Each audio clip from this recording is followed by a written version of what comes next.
மாதமாக கவுசைப்பாக தாங்க இருக்கிறேன். மாமாவுக்கு உடம்பு சரியில்லை, அதனால மாமாவை பார்த்துக்கிட்டு வீட்டில் தான் இருக்கிறேன்.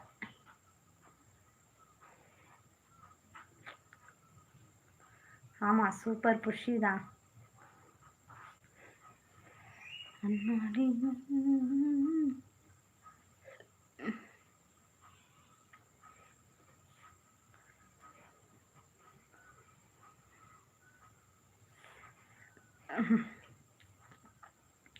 மாமாவுக்கு என்ன ஆச்சுன்னு கேட்குறீங்களா? மாமாவுக்கு வந்து ஆக்சிடெண்ட்டு தாங்க. ஆக்சிடெண்ட்டு 4 வருஷம் ஆயிட்டு. ஆக்சிடெண்ட் ஆகி படுக்கையில் தான் இருக்காங்க. வீல் சேரில் உட்காந்துக்கிட்டு இருப்பாங்க. இன்னும் நடவல்ல. அதான் தாங்க.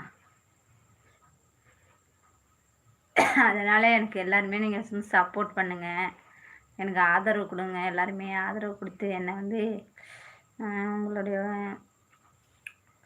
ஆதரவு கொடுத்தீங்கன்னா கொஞ்சம் முன்னேற்றத்துக்கு வருவேன். அதனால் வந்து எல்லாருமே ஆதரவு பண்ணுங்கள்.